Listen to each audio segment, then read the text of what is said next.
No one wants to talk about the disastrous failure of the first Avatar live action. Seriously, that was some bad CGI. Not to worry though, we've got an interesting cast on board with the remake as a Netflix TV series that's almost wrapped up production. In this video, we'll talk about Kira from Teen Wolf being cast into the role of Jade in the series. First off, what role will Ardeb Cho play in the show? The actress just joined the ever-growing star cast list for the upcoming live-action remake of Avatar the Last Airbender. If you rack your brain for some ancient Avatar knowledge, you'll remember that June appears at the end of the first season. She was raised in the Earth Kingdom, but she never let her allegiance with this or any other nation interfere with her job. That's some strong resolve right there. She built a reputation as the world's finest mercenary over the years, giving her services to anybody with large enough funds. The Fire Nation later recruited her to search for Aang and his friends, with the assistance of her faithful companion, a flying Shirshu named Nyla. And of course, she failed. Second, wait, when did Cho leave Teen Wolf? Sure, the series might have ended a long time ago, but a movie's still in the making and all set to release this year. So it got us thinking, why didn't she stick it out with the cast that she'd filmed almost 100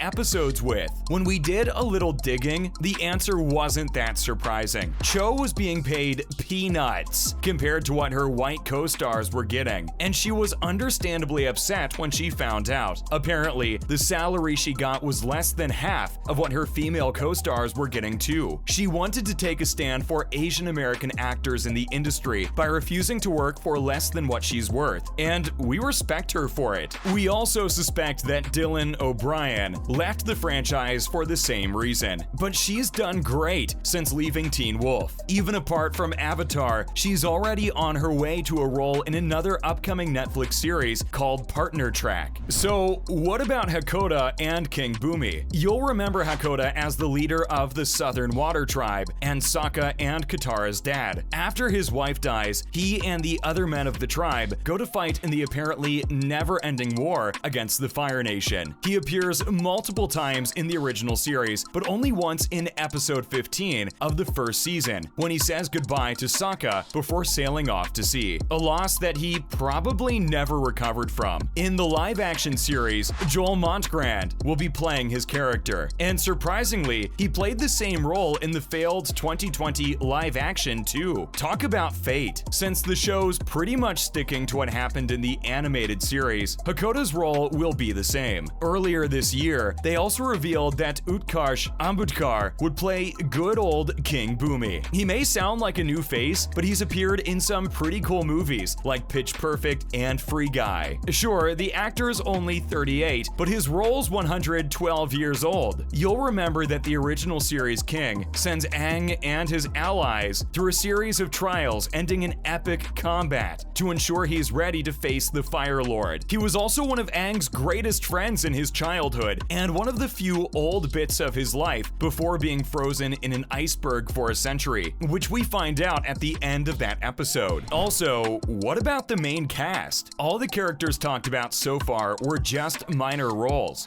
Gordon Cormier stars as Aang in the upcoming Avatar film, with Kiyoentio and Ian Owsley co-starring as Katara and Sokka, Dallas Liu as Zuko, Daniel Dae Kim as Fire Lord Ozai, Lee as Uncle Iroh, and Ken Leung as Commander Zhao round out the cast. Albert Kim, who also directed Sleepy Hollow, is the project's showrunner, writer, and executive producer. He had a lot to say about the upcoming series, especially with all the new cast announcements coming up. He told us that they had got some big plans for expanding the world of the show. Like, even old fans might be surprised with what they'll get to see in the live action. But of course, Kim reminded us that they're still aiming for some authenticity. The characters will be who they are, but at the same time, they're gonna do more justice to the Asian American and indigenous characters in a way that the original series didn't. Liu, who's gonna be playing our favorite twisted and complex prince, had a lot to say too. He feels a lot of pressure on him because he has to meet all of our high expectations for the series. Like, anyone who's seen the original animated series has a strong attachment to it, and it's Liu's job to kinda live up to that. Plus, it's one of the biggest and most complex roles that he's decided to take on. Zuko can't be an easy character to play. He's got problems with his father, a desire to prove himself, and is generally just very chaotic. Still, Liu loves him, describing him as an incredible character, who's also one of his favorites from the animated series. Still, he's still nervous and wants to give his best performance on screen. We've also got Elizabeth Yu as Zuko's sister Azula, and Yvonne Chapman as the wise Avatar Kyoshi. And the production team also went through some changes. Early on in the project, the most exciting news was that the original Nickelodeon series creators would be involved. Like, they weren't involved in the 2020 live action, so this was a relief to hear. Sadly, it didn't come true. The original founders, Michael Dante DiMartino and Brian Konietzko, who were supposed to be executive producers and showrunners, left the project in mid-2020. Then the composer for the original series left too. So we've got a brand new team for the series. Why'd they leave? Well, they discovered that they weren't gonna have as much control as they'd hoped they would. Simply put, they just didn't vibe with the team at Netflix. Will that be a good thing or a bad thing? Only time will tell. From what we know so far, Jang Cho Lee is the concept designer for the series, and he's got a solid resume, including Big Hero 6, Tangled, Cloudy with a Chance of Meatballs, and Beowulf. Apart from Kim, we've also got Ryan Halprin and Lindsay Liberatore as producers, with Rideback Productions backing up the whole project. Rideback's a big-time firm. Like, they led the Sherlock Holmes and IT films for Netflix too. Wow. In case you were wondering, here's how the timeline for the production played out. Sure, production might have officially wrapped up, but we don't have a release date yet. The show went through a lot while trying to come together though. Officially, production was supposed to start way back in 2019, but the pandemic completely ruined the timeline. That year, before everything got shut down, the team had big plans for new office space and even shared some cool-looking storyboarding concepts for the series. But they also emphasized that making a good live-action series takes time, and we definitely don't want another disaster like the old one. Not much happened from 2020 to most of 2021, for obvious reasons. But then, they officially started filming towards the end of last year, and filming officially wrapped up in June of this year. Of course, there's still post-production and a little tweaking for the extra characters in the final episodes, but you can expect to see the series very soon. Still, we can't say exactly when. Okay, so is it for adults? We have no idea what to expect from the upcoming series. Will it have the same lighthearted approach as the animated version, or should we expect something a lot more like Korra? Our questions were answered when Paul Sun-hyung Lee, who plays Uncle Iroh, shared all the juicy insight into the show in an interview earlier this year. He told us they don't plan to dump the source material completely, everything that makes Aang the lovable character that he is, and the friends that he makes along the way. That's what made us love the series in the first place. Lee said that they're mainly targeting the generation that grew up watching this show, so that the characters will be young adults, but the series won't be too serious. It's still kid-friendly. He added that he personally felt like the show and its story was perfect for people of all ages. But even apart from that, Netflix looked at growing that audience of people who grew up watching Avatar on Nickelodeon. Finally, Netflix has